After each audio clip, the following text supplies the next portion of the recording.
Persuasion Chapter 19. While Admiral Croft was taking this walk with Anne, and expressing his wish of getting Captain Wentworth to Bath, Captain Wentworth was already on his way thither.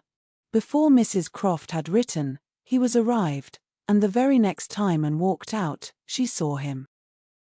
Mr. Elliot was attending his two cousins and Mrs. Clay. They were in Milsom Street.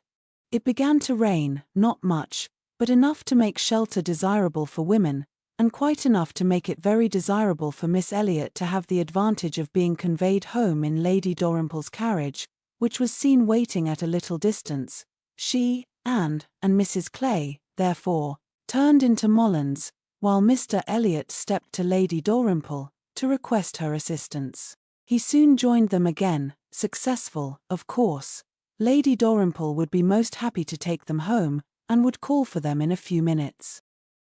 Her ladyship's carriage was a barouche, and did not hold more than 4 with any comfort. Miss Carteret was with her mother, consequently it was not reasonable to expect accommodation for all the 3 Camden Place ladies. There could be no doubt as to Miss Elliot. Whoever suffered inconvenience, she must suffer none, but it occupied a little time to settle the point of civility between the other 2.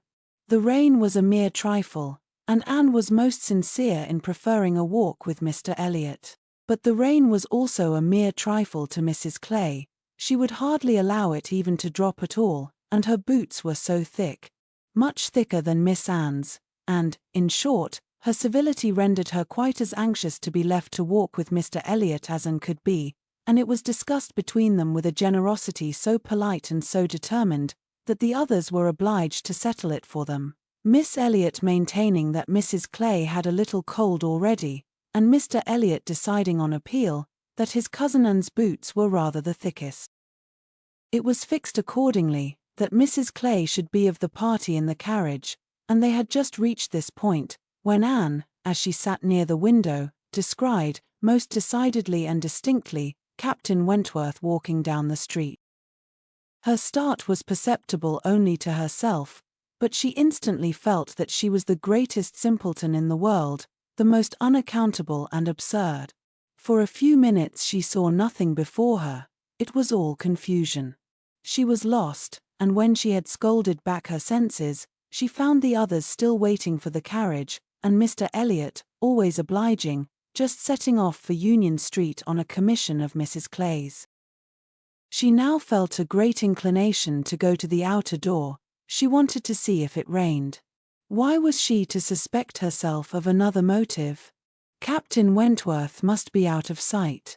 She left her seat, she would go. One half of her should not be always so much wiser than the other half, or always suspecting the other of being worse than it was. She would see if it rained. She was sent back, however, in a moment by the entrance of Captain Wentworth himself, among a party of gentlemen and ladies, evidently his acquaintance, and whom he must have joined a little below Milsom Street. He was more obviously struck and confused by the sight of her than she had ever observed before. He looked quite red. For the first time, since their renewed acquaintance, she felt that she was betraying the least sensibility of the 2.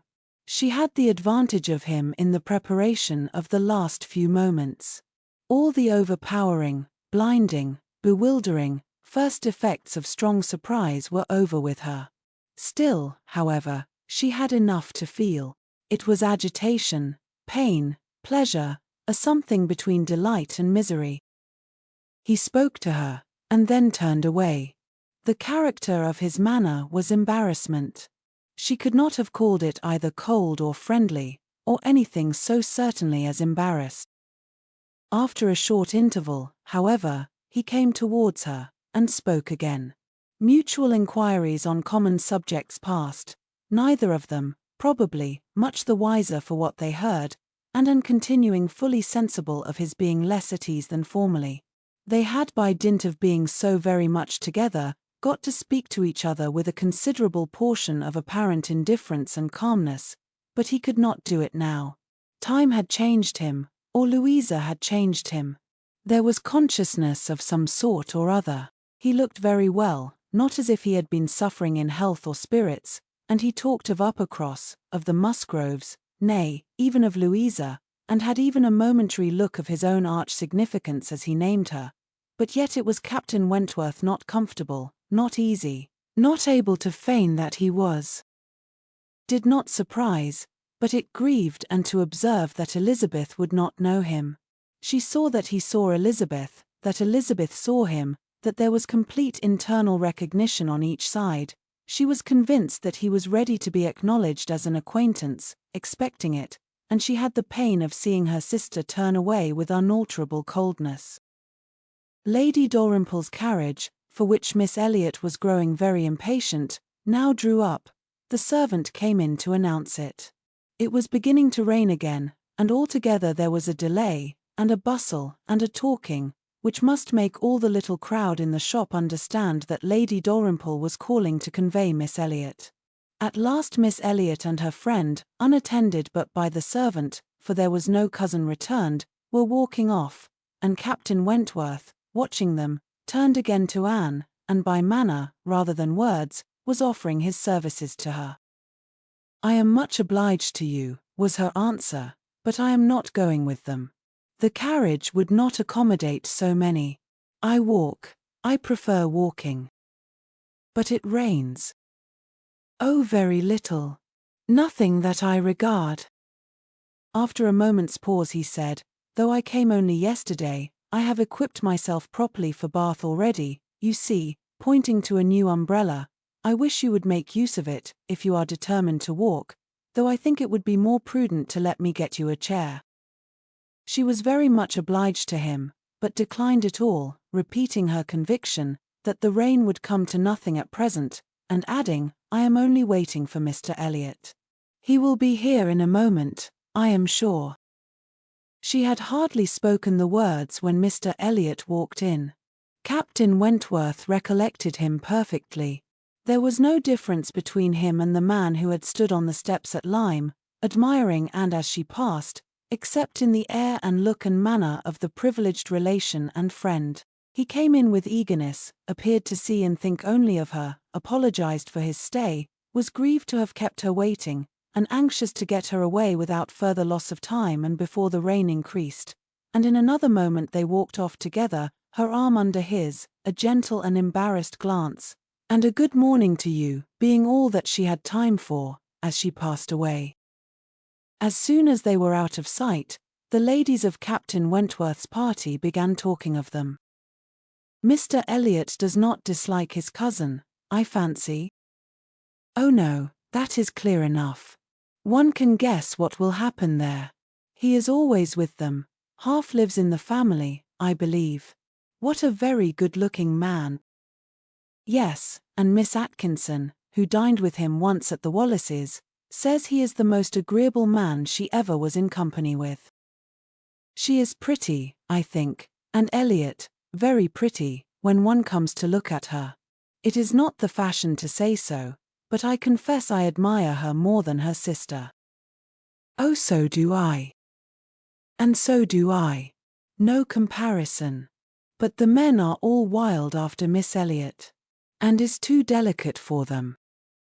And would have been particularly obliged to her cousin, if he would have walked by her side all the way to Camden Place, without saying a word. She had never found it so difficult to listen to him, though nothing could exceed his solicitude and care, and though his subjects were principally such as were wont to be always interesting, praise, warm, just, and discriminating, of Lady Russell, and insinuations highly rational against Mrs. Clay. But just now she could think only of Captain Wentworth. She could not understand his present feelings, whether he were really suffering much from disappointment or not. Until that point were settled, she could not be quite herself. She hoped to be wise and reasonable in time, but alas, alas, she must confess to herself that she was not wise yet. Another circumstance very essential for her to know was how long he meant to be in Bath. He had not mentioned it, or she could not recollect it. He might be only passing through, but it was more probable that he should be come to stay. In that case, so liable as everybody was to meet everybody in Bath, Lady Russell would in all likelihood see him somewhere. Would she recollect him? How would it all be? She had already been obliged to tell Lady Russell that Louisa Musgrove was to marry Captain Benwick. It had cost her something to encounter Lady Russell's surprise, and now, if she were by any chance to be thrown into company with Captain Wentworth, her imperfect knowledge of the matter might add another shade of prejudice against him. The following morning Anne was out with her friend, and for the first hour, in an incessant and fearful sort of watch for him in vain, but at last, in returning down Pulteney Street, she distinguished him on the right-hand pavement at such a distance as to have him in view the greater part of the street. There were many other men about him, many groups walking the same way, but there was no mistaking him. She looked instinctively at Lady Russell, but not from any mad idea of her recognizing him so soon as she did herself. No, it was not to be supposed that Lady Russell would perceive him till they were nearly opposite. She looked at her, however, from time to time, anxiously, and when the moment approached which must point him out, though not daring to look again, for her own countenance she knew was unfit to be seen, she was yet perfectly conscious of Lady Russell's eyes being turned exactly in the direction for him of her being, in short, intently observing him. She could thoroughly comprehend the sort of fascination he must possess over Lady Russell's mind, the difficulty it must be for her to withdraw her eyes, the astonishment she must be feeling that 8 or 9 years should have passed over him, and in foreign climes and in active service too, without robbing him of one personal grace. At last, Lady Russell drew back her head. Now, how would she speak of him? "You will wonder," said she, "what has been fixing my eye so long, but I was looking after some window curtains, which Lady Alicia and Mrs. Frankland were telling me of last night. They described the drawing-room window curtains of one of the houses on this side of the way, and this part of the street, as being the handsomest and best hung of any in Bath, but could not recollect the exact number, and I have been trying to find out which it could be. But I confess I can see no curtains hereabouts that answer their description." And sighed and blushed and smiled, in pity and disdain, either at her friend or herself. The part which provoked her most was that in all this waste of foresight and caution, she should have lost the right moment for seeing whether he saw them. A day or two passed without producing anything.